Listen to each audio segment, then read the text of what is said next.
solution in a way where nobody's thought about it, and that's why you have the Zuckerbergs, Musk, and all those other guys that are doing amazing things. And there's other founders, of course, but um, they're able to think outside the box and think about solutions that already exist. But how do you revamp it just a little bit? So now you can now market that and you can sell that to the masses because there was a gap there. I think from engineering, it's the same thing. Like how you develop a solution that no one else has seen, or has seen something similar, but they didn't know they needed. So I think athletes are successful. Yeah. They say most successful people are athletes or were athletes. Like school. Because you can transition that, the mindset in itself. I can definitely. I would agree. That's my first time really hearing that broken down that way. I 100% agree that is a transferable skill, and it's definitely something that you learn in football, and sports. Generally, is how to pivot.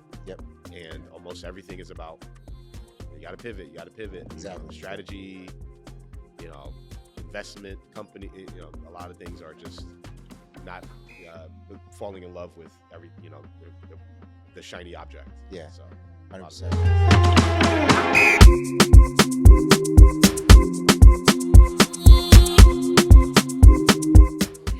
Hello, everybody. Welcome to another episode of the Africans in Tech podcast. And this episode is also super cool because we are filming live at the Techgiving Summit here at Nationals Park. And I'm your host, Queen Duncan, and we have the one and only Star Levy. What up, in fam? the building, okay. And in case you forgot, Africans in Tech, what we do best is what we do. Build bridges. And shape. We should actually probably do it together. You ready? Build bridges and shaping futures in tech.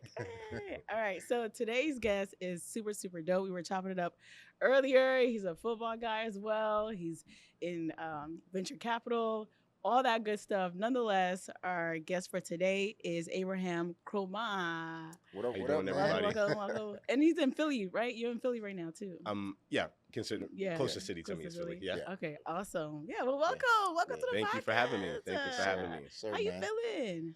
Glad to be here. Great environment. Enjoyed the couple of speakers and panels that I was able to witness, and just overall, it's great so far. Nice, man. Nice. You're originally from Liberia. Okay. By way of Staten Island, New York. Okay. So, and tribal-wise, I'm Mandingo. Okay. We're a minority tribe in Liberia, but we're a majority tribe across West Africa.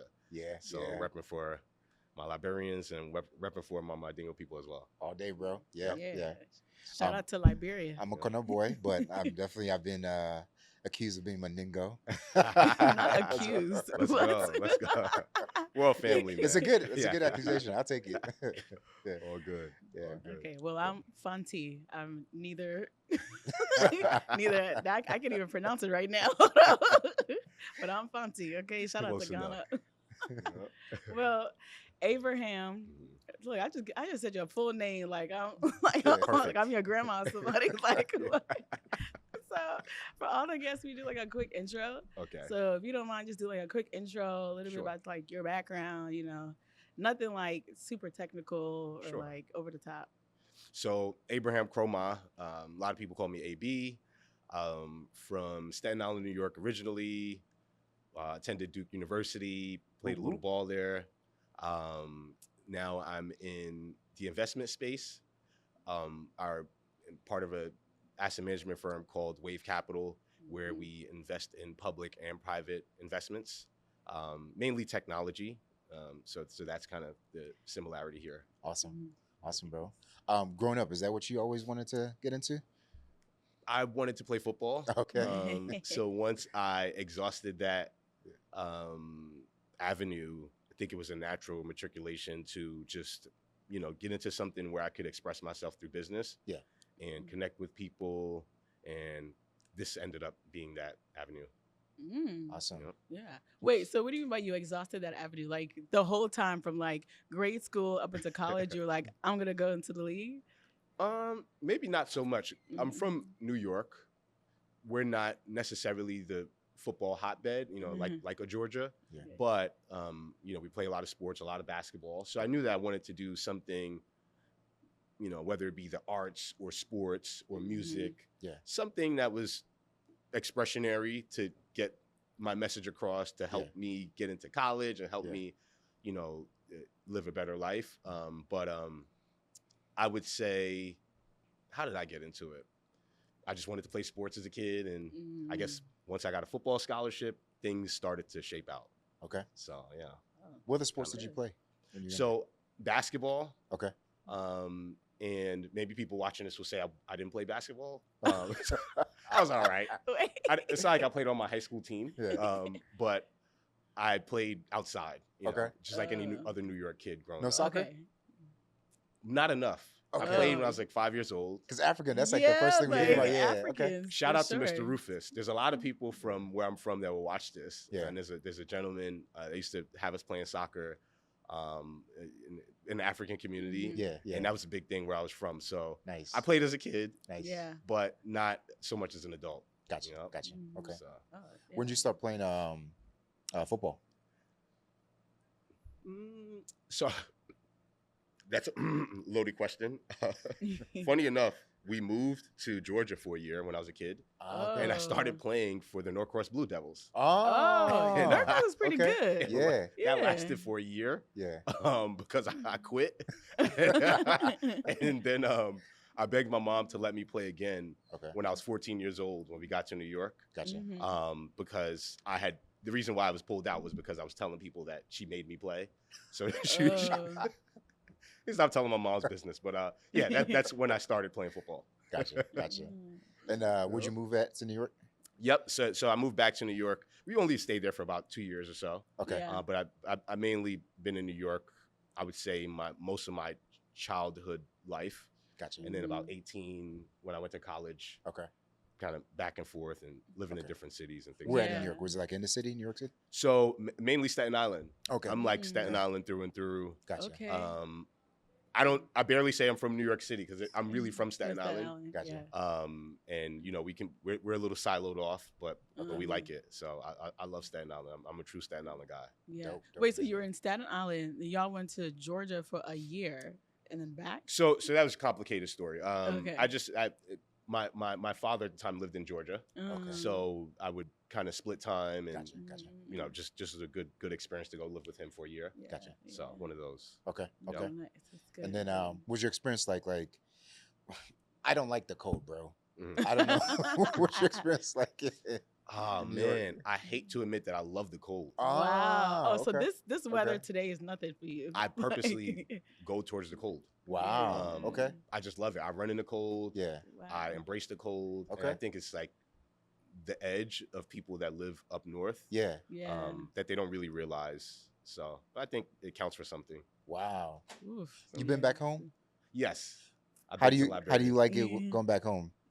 I love Weather-wise. Okay. Like, what- oh, he's like- Weather-wise, So you gonna pull opposites, bro. It was tough.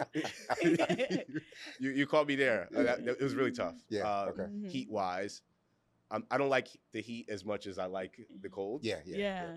But it wasn't a culture shock Okay. because of where I'm from. Yeah. So, Yeah. yeah. Yeah. And Okay. y'all would go back often growing up? Not often, but I'm from a huge Liberian community in Staten Island. Gotcha. At one Nice. point, it was the largest concentrated area of Librarians outside of the actual country. Oh. Park Hill, Staten Okay. Island. Wow. It's a small area. Didn't know that. Wow. There's a street Yeah. they've actually renamed Little Liberia Way, I believe. Wow. So Yeah. shout out to all my Liberians in Park Hill. It's That's dope, huge man. Yeah. population. Yeah. Wow, I would have so- thought like, oh, maybe this is so incorrect. Like South Carolina, North Carolina. Am I thinking of a different like? So Sierra Leone, we have You're no not wrong. Yeah. And I know where that comes from. Yep. Uh-huh. Yep. Yeah. Yeah. I know where that comes from. Yeah, Yeah. you're not wrong. Yep. Oh, that's dope. We're thinking the same thing. Yeah. Yeah. yeah. Yep. Okay. Yeah. Super cool. Yeah. Okay. So you mentioned that you had a football scholarship. Yep. So to Duke. Yes. Or okay. Cool. Yep. Cool. So that when you went Say to the name again. Duke. Duke, baby. Duke. Oh, it's like Say I it thought right. you were about to say it right. Hey, look, I'm actually a Georgia Tech girl, so Hey, I'm sorry, Terps guys. I mean, I'm a Terps grad, but I love Duke. I'm just I don't know what it is. I've been in love with Duke, but Shout yeah, out to sorry. the Love it. Love Yellow it. Jackets. No, I'm just kidding. Cut that part. Okay, so like you get a football scholarship to Duke. Wait, actually, what position did you play? So Did you say that? I played linebacker maybe 15 pounds ago. Whoa. So yeah, Okay. yeah. The weight was a little bit, distributed a little bit differently. Not much Uh-huh. differently. I was a undersized linebacker, Okay. Yeah. but mainly just run sideline to sideline and make tackles. And, Gotcha. Oh. the ACC is about speed. So I saw you like as Yeah, a safety or yeah. corner. I went in as a safety, Okay. Mhm. Okay. and I ate my way to linebacker. You Gotcha. ate your way. That's exactly how I That's got there. hilarious. Yep. Wait, but in high school you played safety. Yep, I was safety, wide receiver. Mhm. Nice. Yep. Oh, look Yep. at you. Yeah, that's dope. Yep. So then, like, what were you studying while you were at Duke? Or, because the whole time, like, we were talking about, like, your mindset was playing football, Mhm. but I'm sure there's something else that you were doing. Yeah, so I'd say I majored in sociology. I double majored Oh. in African American studies, AAAS. Oh. Okay. And yeah, those were totally applicable to what I'm doing now, even though folks Yeah. usually ponder, how's that applicable? But it is. Because, Yeah. like, African American studies. Yeah, and Yeah. just from a demographic standpoint, Mhm. what they say a third of the world will be from the continent Right. at some point. Yeah. By 2050, population wise, things will change. So I think just from a demographic standpoint, understanding African and African American culture Yeah. in Yeah. America gives you some level of advantage. So, Wow. Yeah. That's awesome, man. yep. That is awesome. And then going in, was that something you thought about like majoring in terms of sociology, or did you have Mhm. different options that you were weighing? That's a good question. I consider myself I hate using the word people person, Yeah. but I'd say I'm social. Okay. Yeah, I don't I mind can talking see that. to people. Yeah. I enjoy talking to people and Yeah. meeting new people and learning about people. So learning about cultures and shifts in cultures is really interesting to me. Gotcha. I just like trends and the way that people move in areas and Yeah. demographics and things like that. So Gotcha. it's probably just natural progression, get into it. Okay. What'd your parents do? So my mom, more of an entrepreneur. Okay. So we had an African food business, Okay. That's mainly good. growing up. Yeah. Yeah. Um, I laugh because like quite Yeah. a few of like our aunties and moms Same. have like catering Yep. businesses. Yep. No, that's Yep. dope.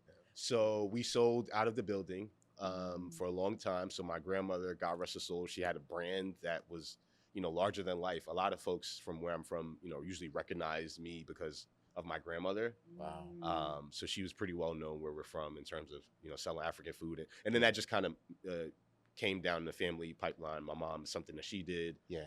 outside of other jobs. And then my dad really was more like a, carpenter. Okay. But he's more like an odd job type of guy. No one was really doing anything technical or corporate Gotcha. in my family. I'm really the first. So, Trailblazer, man. Yep. Yeah. So That's awesome. Siblings? no, not at all. Okay. Wow. Wow. None at all. The Only child. Wow. Yo, how is that like growing Yeah. up? Yeah, I mean, I get this reaction a lot, right? Because the Mhm. first person in a African household with as an only child, Yeah. Yeah. we like to have children, so No, we don't mind facts. procreating. So I'm an only child. I think it led me to where I am now. Mm-hmm. I don't mind. Let me choose my words. Being selfish when I need to be, Yeah. Yeah. and doing things that help the greater vision. Yeah. Mhm. So I think it helped me growing up, Mhm. in terms of leadership roles and being able to have people go against me and not really, mind. So, Yeah. Yeah. So like were your parents like heavily involved with growing up? I mean, because it's just you. So were they like on you about like grade, school, everything? I would say a little bit. I was Yeah. pretty driven Mhm. naturally. I don't know if it's the New York. I don't know if it's DNA or maybe my grandmother. My Mm. grandmother's really, she was really business minded and entrepreneurial. She never sat day in class. came from, Liberia during the 80s Civil War and got a freezer. Yeah. And that was the rest is history, right? Put it in the house, Yeah.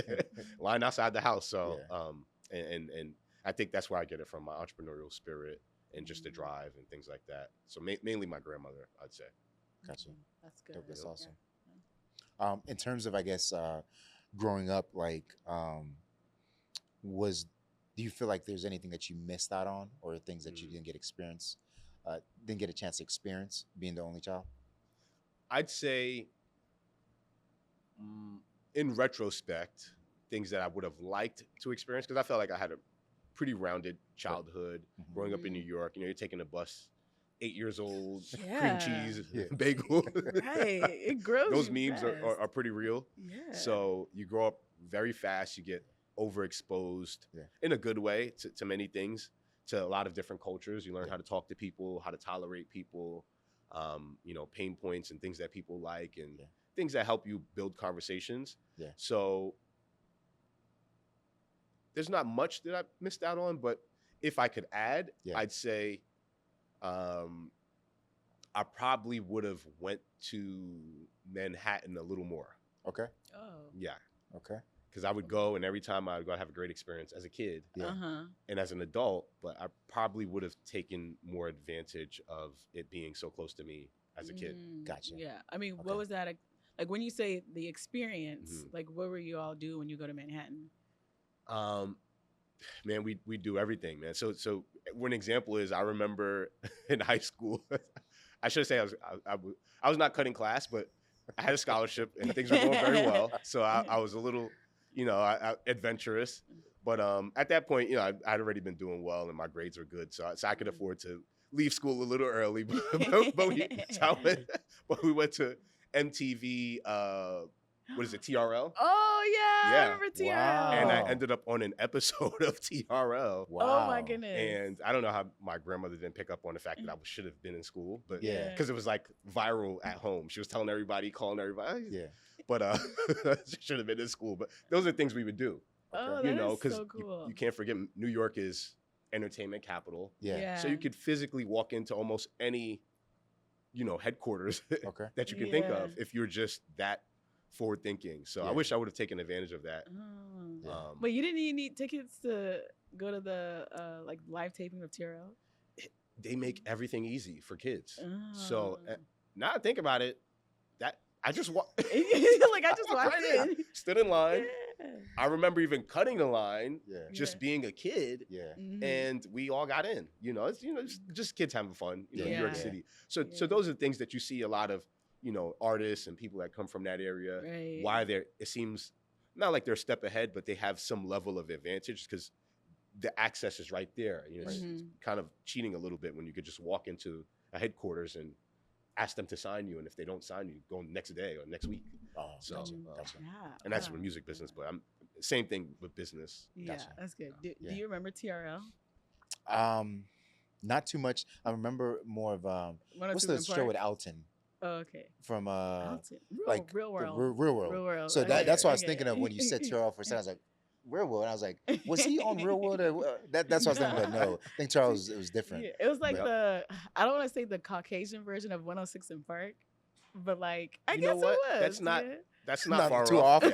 Yeah. Not far off. Oh, is that the one where there was like a backdrop, like outside a window, whatever it is? Okay, Carson I think I remember. Daly. Yeah. Okay, yeah, I remember that. Yeah, I Oh my remember goodness, that. Yeah. I used to Yeah. watch that like because it would come on like early in the day, like 3:30. And Yeah. at that time, I was like in middle school, and Yeah, I would love the days we would have early release because I Yep. could come out and watch TRL. And Okay, it was the same thing, the countdown with music and all the other stuff. Like who was top? Okay, yeah. Because there's some Yeah. stuff that was on 106 that randomly was like on the, I guess it was lower on the list on TRL. I'm like, how? Like, I remember. So it's- I remember that. It was have it. such a debate. on, Right. Like number 6, and then you'd wait for the other number 6. And you're like, no way. Come on. Like, Yeah, no way. exactly. Yeah. Yeah. So, Oh, that's Yeah. super, Yeah. Yep. super cool. Super cool. Oh, Yeah. go The ahead. reason I asked that question in regards to like growing up as an only child, like now you're married, right? Yep. You have kids? Yep. Like, was that in your thinking in terms of like, having more kids? Like, did that play a factor at all? It's a great question. I would say Yeah, because sometimes you want to make up for things that you didn't have. Yeah, yeah, So I wanted to have a bunch of kids. yeah. I think once I started having kids, Exactly. You like that changed? things have we made some adjustments. Yep. So Wait, how many kids do you have now? 2. Yeah. Okay. Got a budget quick. Oh, that's not bad. So a little boy and a little girl, love them dearly. And I love them so much that I'm just gonna have just them. I'm just gonna focus on them. So yep. That's a good way to look at it. Yep. Yeah. So, Nice. No, that's Okay. awesome, man. Yeah, it was same. Like my wife and I have a brother now, but I didn't have my brother until I was like almost 16 years old. So Okay. I grew up, for the most part, as an only child. Nice. And then for me, I didn't really think too much about it. But then once I started having kids, I'm like, why do I want to have more kids? And I think subconsciously because like my experience when I was younger, just thinking about the things that I didn't necessarily get a chance to do with my siblings and whatnot. And now we have 3 kids, but my wife is like, all right, slow your roll, buddy. We're done. I hear that. Yeah, that's a But, lot. I know, yeah. like for me, we have a whole basketball team. Like Wow. literally, there's 6 of us. So, I mean, it was fun growing up when you have that many siblings, Yeah. and even like as you're older, being able to like maintain the relationships, and Yeah. you always have someone to call on. Yeah. But yeah, literally like thinking about it, and I don't have any kids, Okay. but like thinking about it realistically, it's like, why would anybody want to have This man. more than like more than one? Yeah. You think about it. I don't want to say too much. I have a couple friends who are a little bit more, a little braver than I am, right? Yeah. So, Yeah. But I don't know how they do it. I think, Yeah. they're just better at it. Yeah. So, Yeah, it's a lot. so yep. You're in the investment space, so you already know, man. Yeah. Right. It's an investment. Yep. Yeah, You gotta yeah. I gotta minimize the decision fatigue. So. Yeah. Speaking of investment, so at this point in Seriously. time, I guess going back to Duke, at this point in time, you're at Duke, Okay. you're playing football, Yep. right? You're studying sociology, African American studies. Yep. What was the other one? Yep. Well, African and African American Oh, studies. got it. So okay, yeah, okay. it's So I triple remember AS. Yeah, you got it right. correctly. Yeah. All right, Yep. okay, so now, so when you graduated, Mhm. I guess how did you get into the investment capital space, or actually, were Okay. you doing anything in college specifically that led you there? Not really. Most of my time was focused on football. Yeah. I was social, so it's not like I didn't build relationships, and I was pretty friendly with all the different organizations on campus. Yeah. Even as a football player, I was fortunate to be team captain, so I think that helped me Wow. Nice. be still keep a connection with the rest of the team, Nice. Mhm. even Yeah. post football. Yeah. Yeah. So Wait, sorry, hold up. Are you like famous? We need to look up not at Duke. all. Like, No, so not at no. all. So Yeah. I mean, Like when we go to relatively- Duke, is your face like somewhere on the wall or something like that? possibly not as much as some other folks I know. I had a good Okay. senior year. Yeah. Mhm. I was an all ACC player my senior year. Nice. And then I tried to play in the NFL. I didn't make it. I played in the Canadian League for 3 years, Okay. which was a great experience, and won a Grey Cup Oh. with the Saskatchewan Roughriders. Did you play against like Hayward Bay and those guys during those years? Or? I did. Okay. Okay. I did play against Hayward Bay. Okay, okay. Oh, I remember him. Man, I remember every football player in Yeah. the world. And what a fast guy. What a good football player he was. some Mhm. crazy Yeah. speed, man. He was a man. So I played against him when he was at Maryland, and we were at Duke. Okay. I think maybe he might have been a year older than me, Okay. if so. But yeah, we played in the ACC. You guys had a slot receiver too. I think that did he make the league? Jamison Crowder, maybe. Ooh. I thought it was a white guy that was Duke that Connor Vernon. that might be him. Yeah, he was. Well, Remember? before I say yes, I have to go back and look. Okay. It was a Duke like slot guy that was like he was good. Yeah. Yeah, Mm. it was We've good, had some yeah. pretty good receivers. They looked really good this year. They won the ACC Yeah, championship. Yeah. Despite all the controversy. Yeah. You know, they deserve it. They have the better strength of schedule. Mhm. You know, the games they lost, some of them they shouldn't have lost. Yeah. So they totally deserve it, and they have pretty good players now. So Yeah. Yeah. yeah. And I'm sorry if I didn't answer your question. I think how did we even get this. No, actually, that's interesting because like we didn't know you played in the Canadian Football League. That's pretty cool. Yes. Yeah. Okay. Because you Yep. try to get into NFL and then Yeah. those dreams kind of Yep. deviated. Dream deferred. Yeah, I was gonna say, when did you realize that that's like, all right, let me start pursuing something different? In minicamp with the Redskins, well, like as Commanders now. So I was in minicamp 20, is that 2015? Okay. Yikes. It's been a long time. Yeah.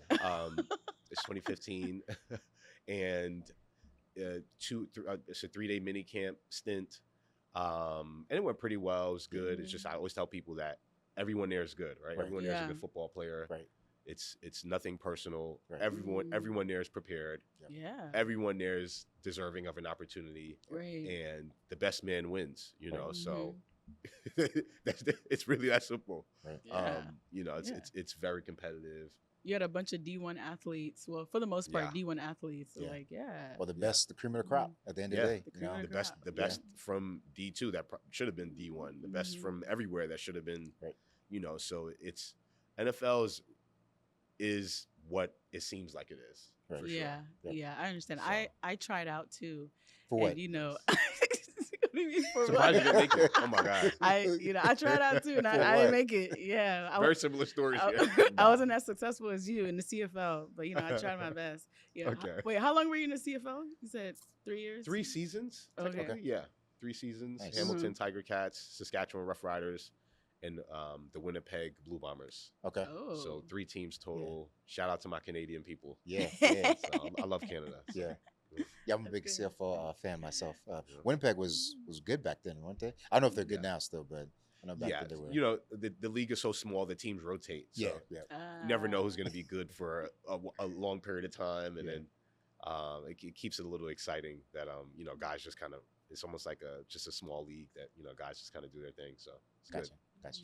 Dope, man. All right, so you're at your stint with the Skins, and you're like, all right, you know, I'm starting to get epiphany that something may have to shake up. And what was like your first move once you got that, you know, sort of epiphany moment? So once I left minicamp, it was a 3-day minicamp.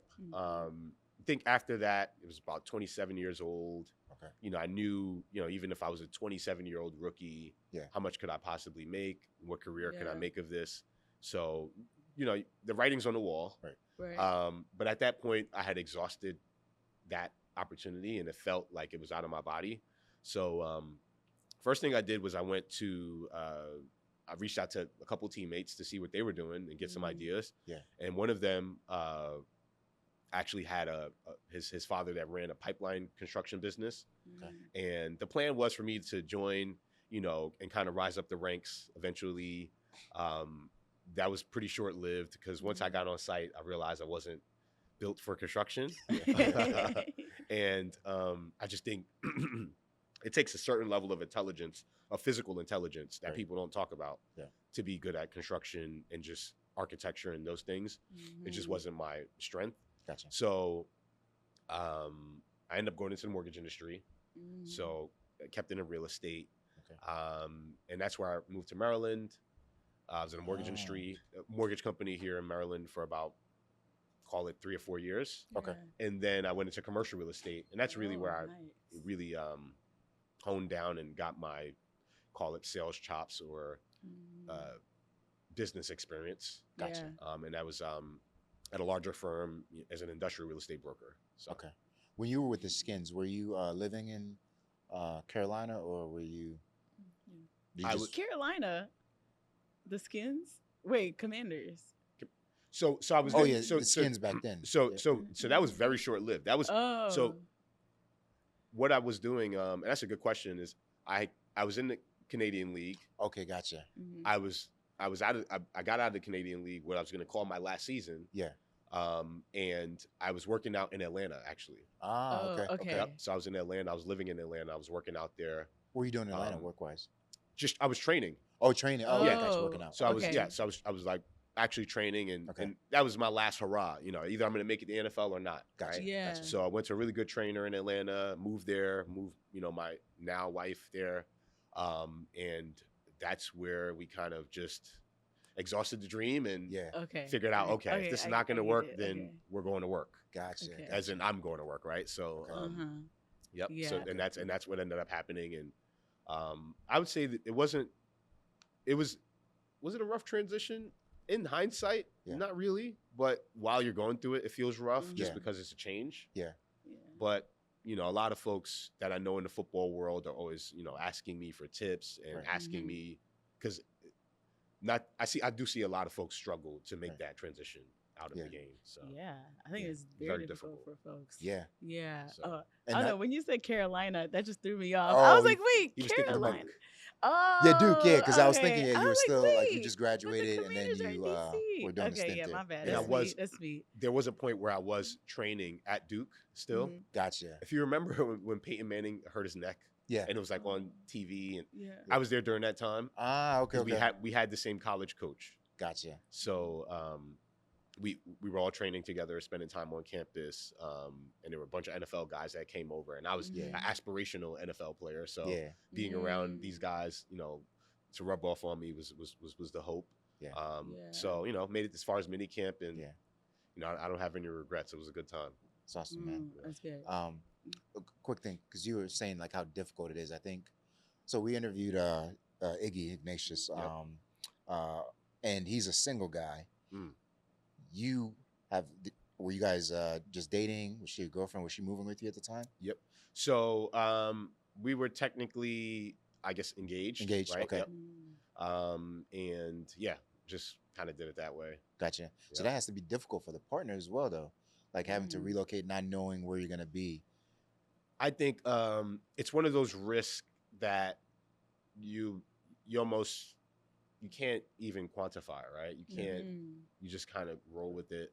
But you know, a huge part of my success belongs to her. Amen. A lot of what I'm doing is because of her and her driving me, pushing me. You know, before the podcast, right? You know, talking. Hey, what question they might ask. So definitely, you know, shout out to my wife, and we also went to school together, so we have really had that connection. It's awesome, man. We're really big Duke folks. So I remember hearing a joke. They said, "How do you know somebody went to Duke?" And they said, "They'll tell you." So, but yeah, so yeah, that it was a challenge, but I'm glad that she accepted the challenge. So that's awesome. Amen. That's good. Yeah. So go ahead. Sorry. Go ahead. I got like so many questions. No, was she working? Go ahead. Yes. So she was working. Thank God she's smart, right? So, smarter than me, right? So she was working, and she's been successful in her own right. So that definitely helps. That I was able to have not totally focus on individually supporting her necessarily, because she's, you know, a supportive force in her own right, and very smart. So just, you know, I think a lot of what I'm doing is because I have the kind of that battery pack and that influence and push to do things. So from her. Nice. Yeah. That's awesome. So I guess do you consider her instrumental? Because we keep talking about like the pivot, you know, like, would you say she was instrumental in you, like, again, like pivoting to like where you are now? I would say so. I think a lot of times women can actually speak life into men. So you can say something, and if they affirm it, then it's like it becomes truth. You really don't need much more, you know, validation outside of your home. So I think a lot of things that I may have said that sounded off the wall to my friends or, you know, other folks, you know, as I was getting into the industry or taking certain risks, for her to be totally on board, even more on board than I am, you know, it makes you think, all right, well, what can I do, right? So All right, I would say she's definitely, to answer your question, yes. Okay, that's good. I was gonna say, for all the men watching, you know, you heard it here first. These subliminals are crazy, Listen bro. to him, okay? He knows what he's talking about. Okay, he's very successful. Anywho, but I guess, like, speaking of like your success, right, with Wayve Capital. Did you talk about like how you even got started with Wayve Capital? So I guess I'll get into it briefly. Okay. After, I was in commercial real estate for about 3 years. I met my business partner, who was a lifelong hedge fund manager, and he's managed money for probably 38, 40 years, roughly. Wow. And we met and we decided to join forces together. And there's three main partners, but it's a larger firm, but Gotcha. three original main partners that were all Duke alums, different age group, different even different race, different demographics. So it's really a cool mix there. That's awesome. But a former teammate of mine actually is one of our partners, and he focuses on a private equity. I focus on marketing, sales, and a variation of different hats. And then my partner Reese, who's a Duke guy, he focuses on money management, and he's a portfolio manager by trade. So Okay. yeah, That's awesome, man. Yeah, that's good.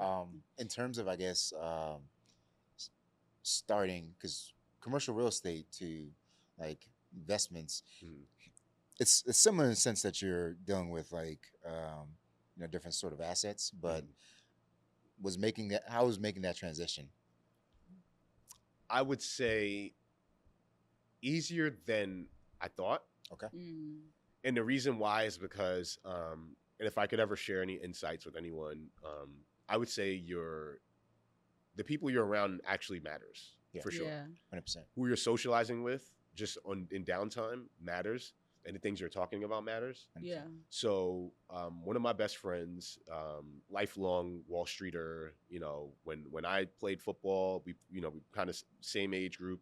He went to a finance college, and he spent time on Wall Street. So just being in proximity to him, my entire as a friend, not just as like a business relationship. Right. Yeah. Our casual conversation is the things he's talking about and working on. So subconsciously, I didn't, it was daunting in switching roles. Yeah. But once I got into it, I knew a lot more than I thought I did. Yeah. And to fill in the gaps wasn't that difficult. Gotcha. So yeah. Wow. Yeah. No, I wholeheartely agree with you there. I think we talked about in a previous pod where relationships like extremely matter from a tech standpoint, like getting these $250,000, $500,000, $1 million roles, like all of that stuff is based on like how, not just how well you can do your job, but who do you know and who knows about you. In rooms that you're not necessarily in at the moment, is somebody speaking your name out there. So definitely 100% agree with you on that, man. Absolutely. Yeah, nice. Absolutely. So I guess the relationships that you have built along the way, how have they shaped you throughout your career? They are everything to me. My relationships are, how I've gotten here, how I've built my business, how I've, become, relatively successful in any right. It's mainly relationships. I think the way you treat people is very important. The way you treat people who can do something for you or not do anything for you is very important. And it has a weird way of always coming back around. Yeah. So, I think relationships are everything. Yeah. So when it comes to like money management, what's the most difficult thing, I guess, that you've had to handle, especially you're investing people's finances? So I'd say most difficult part is maybe raising money. Okay. Yeah. I think raising money is the hardest part of any function of the business. Gotcha. Everything else is pretty plain vanilla. Okay. It's just really straightforward. Yeah. Whether you're trading, whether you're on a public side or on a private side, whether you're allocating capital towards certain deals. All of that stuff is pretty antiquated. It's so niche that either you can do it or not. So everything outside of that is kind of general. Gotcha. Like what kind of skills do you feel like make you successful to like deal with those challenges? I'd say me specifically, my social skills allow me to talk to, whether it be investors, whether it be the clients, to talk to service providers, all of the above, anything that has to do with the business, other folks in the business, larger firms, all those things. But I would say it takes almost not a totally different set of skills to be a trader. Yeah. But there's a lot of different skills that it requires to be a portfolio manager, a trader, a CFO. Our operations is totally different. Yeah. And I would say math. If I could ever tell any child or teenager or older person, that wanted to know what skill is very transferable, I'd say math. Just flat out. Yeah. Math. Wow. Yeah. That's big because with AI, sometimes it was this podcast that I was watching, and actually, I'm not gonna name the people who said this, but they were saying like kids can just use AI for like their math problems. Why do they need to do it by hand? You remember the long division? We used to do that back in the day. So it's interesting that you say like definitely learn those core skills, like know your math, because nowadays they're like, oh, just use AI, which is like tricky. Yeah. It's more about the way you think. So I think just thinking methodical, analytical, and what they say, math is the language of the world. Angles can be determined by math, and it's hard science. It's not like it's a number off. It's a real number. Right. So I just think it helps things to become finite. Yeah. And folks tend to do very well, especially when you're talking about firms that have, quantitative researchers, and they get really, kind of gets a little nerdy. You do need to have that skill in your back pocket, I would say. No, I agree. Yeah. I agree. Folks, the children need to stop using AI as much as they do. Like, come on, get back to the basics, okay? Learn how to write and read. Yeah. And I think to your point you're making earlier when it comes to like what makes you successful at what you're doing, I think athletes, I've talked about this in the past, and I'll continue to say it, athletes make really good engineers and people who can compute and can do things, because at the end of the day, it's how do you solve problems and how do you deal with adversity? Whether with coding, and people may not necessarily think of this as a challenge, but if you're building a program, application, system, whatever it is, and it doesn't go your way, like you got to be able to think outside the box a little bit. And as an athlete, that's one thing that we are programmed to do. There's ways in which things are supposed to go, how the play's supposed to run, but how do you improvise? Similar with like engineering, that's all it's about. It's like, how are you able to improvise? How do you develop a solution in a way where nobody's thought about it? And that's why you have the Zuckerbergs, Musk, and all those other guys that are doing amazing things. And there's other founders, of course, but they're able to think outside the box and think about solutions that already exist, but how do you revamp it just a little bit? So now you can now market that and you can sell that to the masses, because there was a gap there. I think from engineering, it's the same thing, like how you develop a solution that no one else has seen, or has seen something similar, but they didn't know they need it. So I think athletes are successful. They say most successful people are athletes or were athletes, like in grade school. Because you can transition that, the mindset in itself. I can definitely, I would agree. That's my first time really hearing that broken down that way. I 100% agree that is a transferable skill, and it's definitely something that you learn in football, and sports. Generally, is how to pivot. And almost everything is about you got to pivot. Exactly. Strategy. Investment company. A lot of things are just not falling in love with the shiny object. So 100%. So what did we come up with? Wavy. So talk about pivoting, right? So Wayve Capital. So Wayve is really just like a euphemism.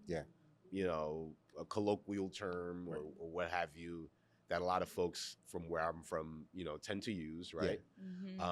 But from a corporate standpoint, the way that we look at it is that we are technically the new wave, but we are following the old way still of things.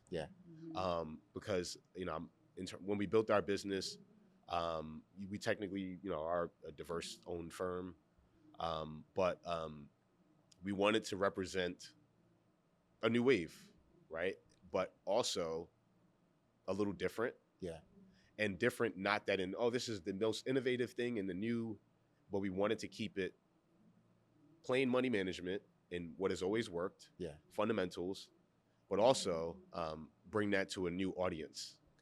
So it's a play on words with way and wave, and there's a lot of we're the Y between the wave. So there's a lot of plays on words that come up, and we just run with all of them. So that is so interesting. I was actually wondering why you all spelled wave like that.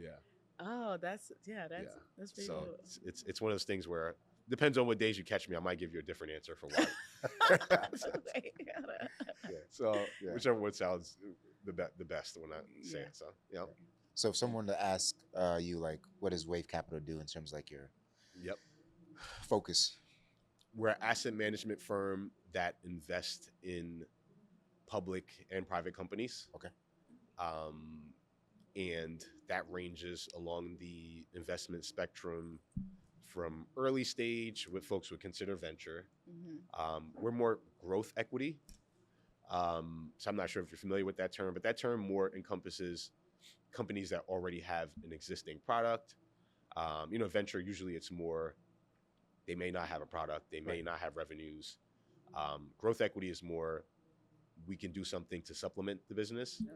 So, we may come in and take a majority or sometimes a minority position, maybe get a board seat, make a few changes, change a head of sales, for example. And this is on the private side. And then increase value there and, see that upside.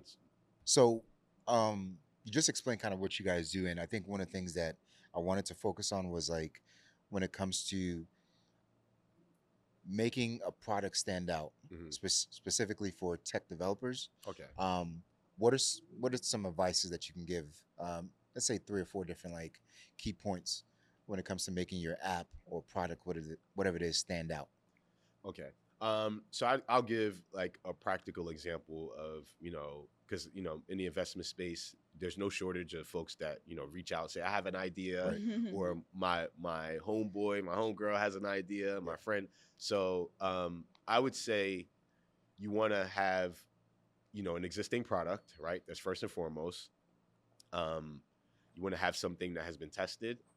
And I almost hesitate to say this, but from where we sit, we're not pure venture. So we're not just taking a risk on someone that doesn't have an actual product but I'd say you want to have revenues. You just want to prove that you can make money. I think once you have revenues, that proves that you actually have some level of demand or a viable product. And let me think of 2 more. Maybe a team, a good team. Think of some of the investments we made. A good management team stands out for sure. That can win you an investment.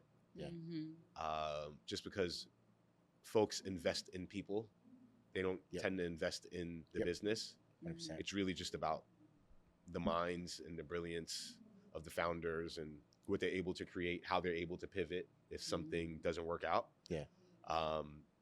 And then I'd say last is maybe having, I would say, I'm thinking about a founder I just met out in it was a boardroom conference. Katie's business, the boardroom. This thing in LA. I was out in their conference. I met a founder who's working on a really cool app, and I was thinking about why am I talking to this guy? Because I really like him, right?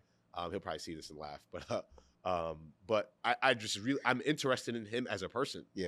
And I just like him as a person personally. I like the way he presents himself. I love the way he presents his product. I love the passion in what he's built. I love the way he explains the story. I love his story. Yeah. And I'm just bought into him as a person and a character. Yeah. So I think that's important. Yeah. When you, as a founder, is to find folks who take a liking to you naturally. That just might happen. Right. I'm not saying that that's how we make investments. Right. You know, there's some folks that it doesn't matter if we have a natural. It's totally different. But that's one of the things I think may help is just having a natural relationship with someone. Yeah. That you can talk to and kind of, if you need to pivot or have some questions answered as you're testing things out. Gotcha. That could be helpful. Yeah. So. Yeah. Well, I guess in terms of the tech space and how you all marry the two, right? Are there like specific like tech products that you all like to focus on or invest in? So currently, on the private side, it's more applications, software. Okay. On the, and that's a broad term. I'm going to get too detailed. I told you that. But on the private side, you know, I guess I can't name any specific names stocks wise, but you know, some of the main AI stocks that you guys may know, right? Some of those names, and then also some lesser known names that folks may not know about, just from an infrastructure standpoint that, you know, they're doing really well. I mean, on the infrastructure side of AI, we just recently came from Taiwan. My business partner went on a business trip, more of a research trip. So we sent them out there to really kind of test things out and see how the supply chain is looking, you know, from an AI standpoint. And those relationships were the same relationships that allowed us to see the crash of the internet. My business partner was a main proponent and investor during the internet age. So we think AI is going to be internet 2.0. So that's part of our thesis and way of thinking and why we're so heavily invested in AI. Gotcha. That's awesome, man. I think when it comes to like investing in AI, there's not many companies that have like the IP and have the algorithms like built internally. A lot of it is just hooks, right? Like, oh yeah, we hook into GPT or with Claude or whatever it is, but they don't actually own the IP itself. How do you make sure that you don't invest into something that, you know, is just, what's the thing, a dog and pony show essentially, right? Yeah. Bells and whistles. Yes, all the smoke and mirrors. Yeah, Right. Absolutely. I mean, there, you know, there's always going to be that out there, right? Yeah. And I think what helps is experience, for sure. You know, my partners have, you know, been in the business. You know, they invested through the internet era successfully, very successfully, on the public and private side. And I think also from where I sit, being just a little bit younger than them, being able to see into the future a little bit, I think it gives us a good scope along the spectrum where, you know, folks who are younger tend to sift things out probably a little sooner. You know, we can tell, that you know, that's not what they're claiming it to be. Right.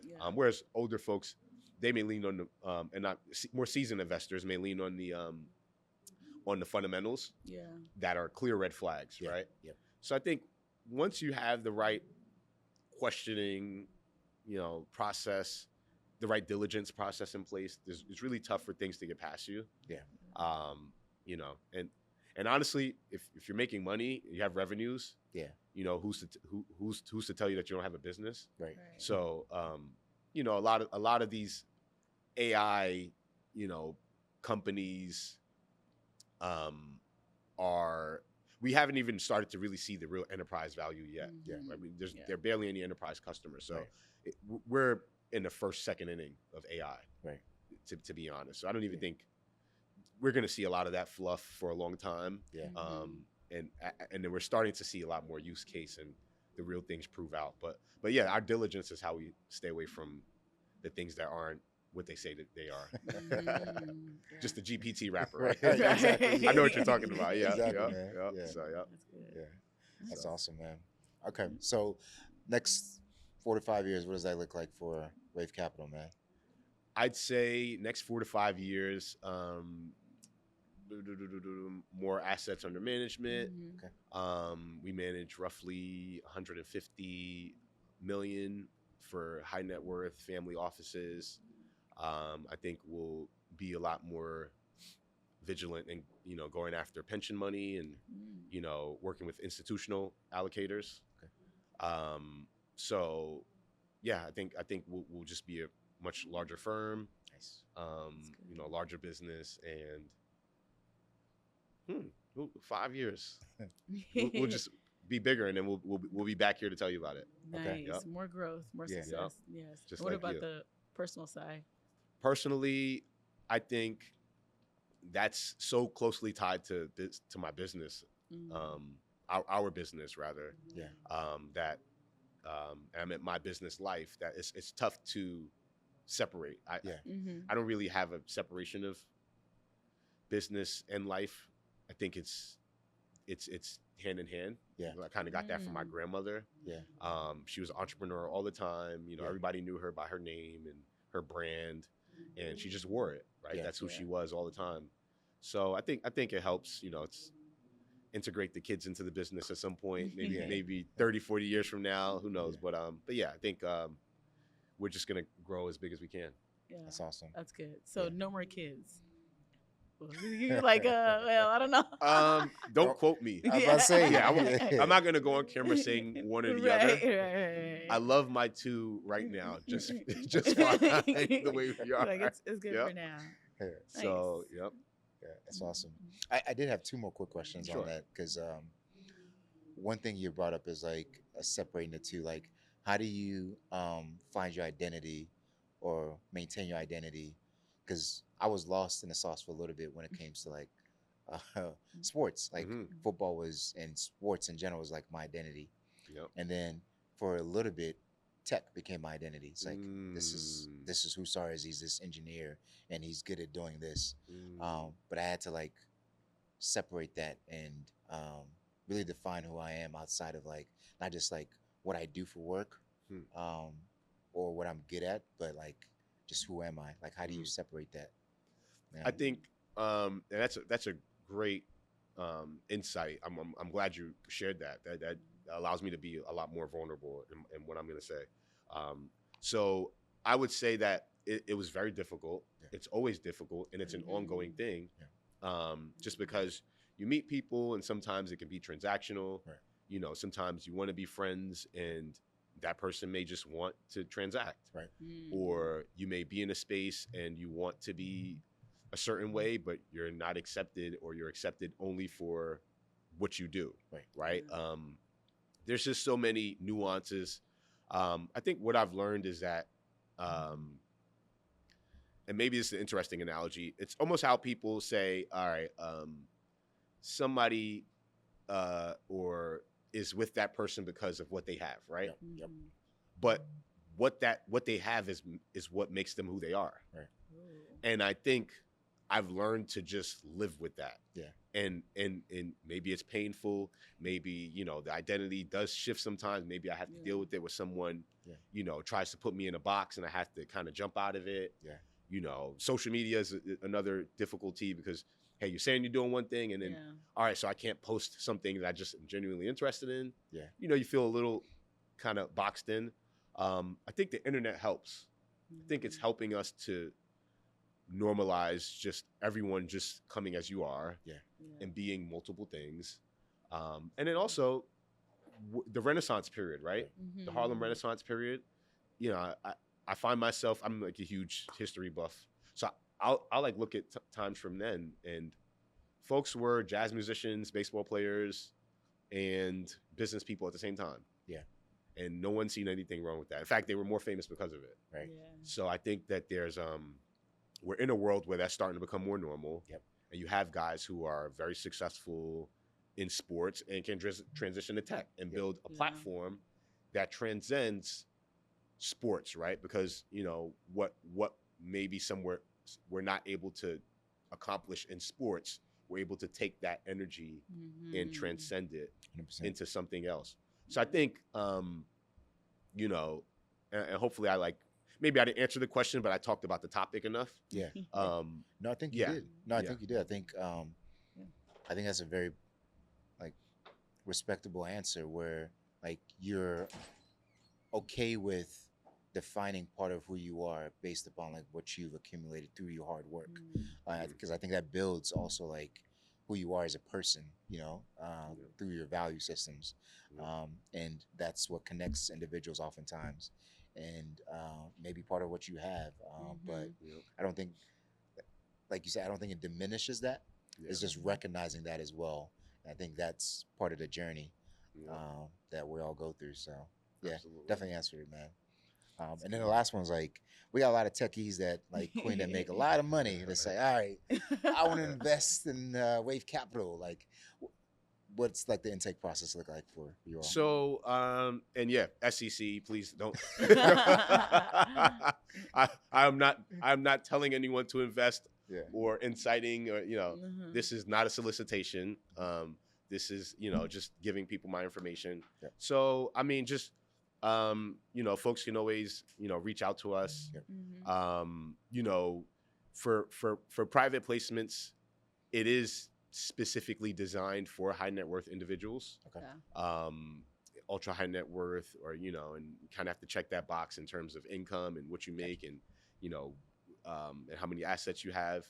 So typically when somebody meets that criteria, I'm not gonna say they find us, but network wise, it has an interesting way of folks who are interested in private investments finding you or being in those networks already.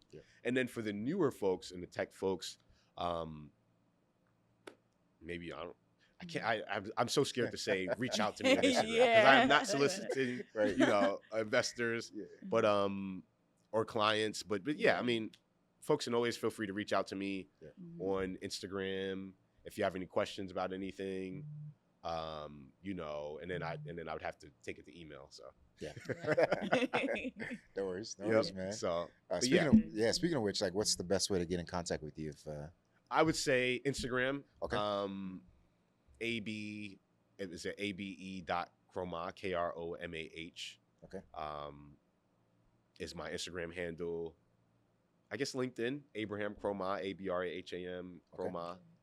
My LinkedIn, I'm active on there, and I try to be, with the euphemism, outside. Now, try to get outside a little bit more. So I go to football games and things like that, Nice. And support Duke football, and I just try to make myself accessible. So I don't make myself hard to reach, and this isn't me being obscure. It's just I can't talk about certain things.